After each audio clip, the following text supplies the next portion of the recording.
अस्सलाम वालेकुम dear students. ये आपके किए हैं बायो का फर्स्ट चैप्टर कंप्लीट किया है।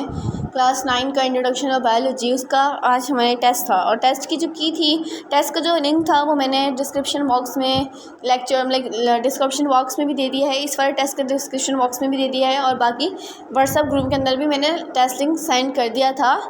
तो जिस बाकी अपने टेस्ट दिए हैं और रिज़ल्ट्स भी काफ़ी अच्छे आए हैं, बच्चों ने काफ़ी दिए हैं रिज़ल्ट्स। उनके रिज़ल्ट्स मैंने उनको पर्सनली जो हैं सेंड कर दिए और जिनको नहीं किए वो मुझे पिन कर दीजिएगा कमेंट में, मैं उन्हें भी सेंड कर दूँगी।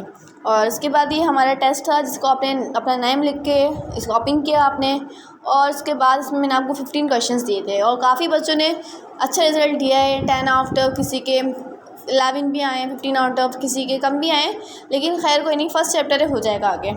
तो इसका फर्स्ट क्वेश्चन था हमारे पास, पैरासाइट्स आर। पैरासाइट्स क्या होते हैं भाई? पैरासाइट्स वो होते हैं जो किसी और पे डिपेंड करते हैं, जो अपना खाना खुद नहीं बनाते, जो किसी और बॉडी में रह रहे होते हैं। ज़ाहिर है जो किसी पे डिपेंड रहेगा तो किसी बॉडी के साथ ही रहेगा ना, वो किसी बॉडी के साथ आउटसाइड नहीं रह सकता, तो इसलिए इसका आंसर सी था।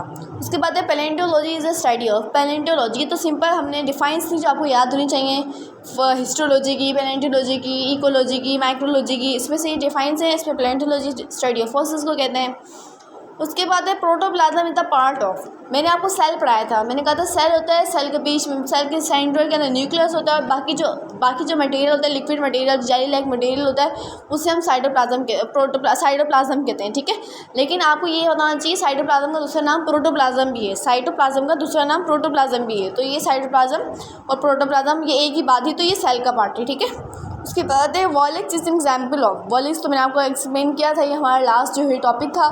इसके अंदर मैंने आपको बताया था कि वॉलिक्स एक ऑर्गेनिज्म ऐसा है जिसको हम ना यूनि बोल सकते हैं ना मल्टी सेलर बोल सकते हैं। ये नहीं कि वो काफ़ी कंबाइन नहीं रहे तो वो मल्टी सेलर हो, नहीं, वो यूनिसेलर भी उन्हें कंसिडर नहीं कर सकते आप। अगर यहाँ पे ग्रुपिंग एनिमल्स नहीं लिखा होता तो आप यूनिसेलर बोल सकते थे, पर यहाँ पे ग्रुपिंग ऑर्गेनिज्म दिखा हुआ है क्योंकि ग्रुप्स में रहते हैं, इसलिए हमने इन्हें ग्रुपिंग ऑर्गेनिज्म टिक किया है। उसके बाद है सिंपल था local name of Brassica campestris is. तो हमें पता है लोकल नेम क्या है, सरसों, और वैसे मस्टर्ड प्लांट का नेम मस्टर्ड है और साइंटिफिक नेम ब्रासिका कैम्पेस्टिस है और बाकी इसका लोकल नेम सरसों है।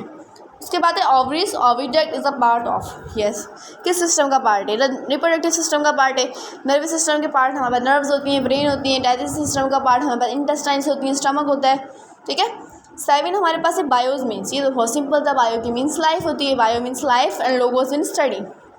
उसके बाद है वॉलिक्स वंस कार्ड। ये आपकी बुक की एसेटिस लाइन है, वॉलिक्स वंस कार्ड। वॉलिक्स को पहले हम क्या कहा करते थे? तो वॉलिक्स को मैंने आपको बताया था लेक्चर्स के अंदर कि वॉलिक्स को हम पहले एलजी कंसिडर करा करते थे, ठीक है।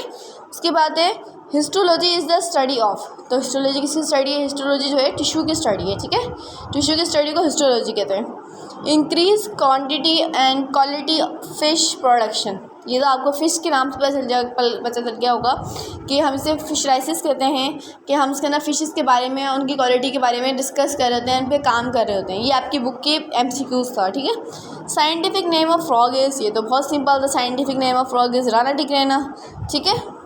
मस्टर्ड तो हम कंप्रेस्टिका, ब्रासिका कंप्रेस्टिका कहते हैं। बाकी 2 लोकल नेम्स हैं।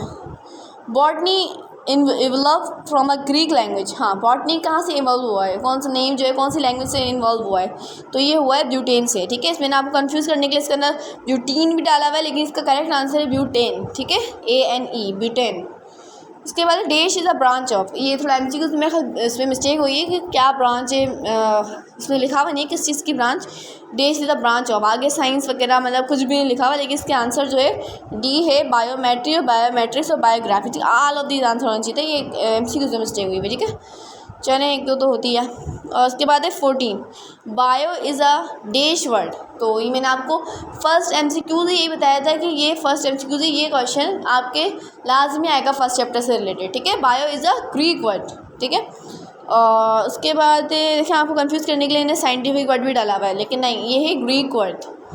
उसके बाद है आपको एक साइंटिस्ट का नाम बताना है, अल हैवान इज़ रिटन बाय। अल हैवान किसने लिखी थी? जाबिर बिन हयान ने लिखी थी, ठीक है। अल हैवान जाबिर बिन हयान ने लिखी थी, और अल हैवान और अल नबातात जो थी प्लांट्स के बारे में, वो भी जाबिर बिन हयान ने लिखी थी। उसके बाद आप लोगों ने टेस्ट सबमिट कर देना था।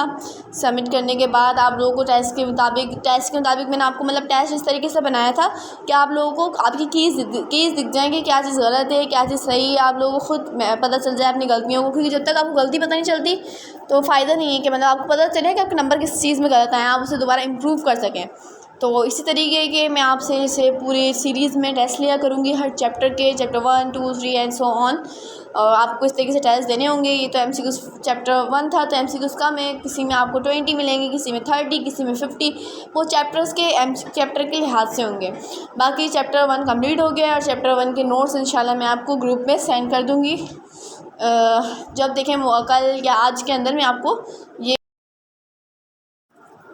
बाकी जो है मैंने ग्रुप में नोट्स वगैरह सेंड करने की आपसे बात कर ली। और इसके साथ साथ मैं आपको और टेस्ट के लिंक्स अगर आपको चाहिए तो कुछ लोगों को ये टेस्ट के लिंक जो है इस बार फेसबुक से मतलब मिला होगा, फेसबुक मेरी आईडी से मिले होंगे या कुछ किसी को किसी और ज़रिए से मिले होंगे, किसी ने किसी को सेंड किया होगा या कोई व्हाट्सएप ग्रुप्स वगैरह, सबको अलग अलग जगह से मिले होंगे। लेकिन अब जो नेक्स्ट टेस्ट होंगे मैं सिर्फ़ और सिर्फ वो टेस्ट का लिंक जो है हमारे जो ग्रुप बना हुआ है, ग्रुप लिंक जो मैं आपको हर वीडियो में शेयर करती हूँ, उसके अंदर ही आपको सिर्फ MCQs दिए जाएंगे और आप वहीं से जो है MCQs का लिंक्स खोलकर आप टेस्ट कर सकते हैं। और कोई क्वेश्चन हो तो आप उस ग्रुप के अंदर इजीली कर सकते हैं। आपके लिए मैं क्वेश्चन के आंसर्स करने के लिए जल्द से जल्द अवेलेबल होंगे, ठीक है।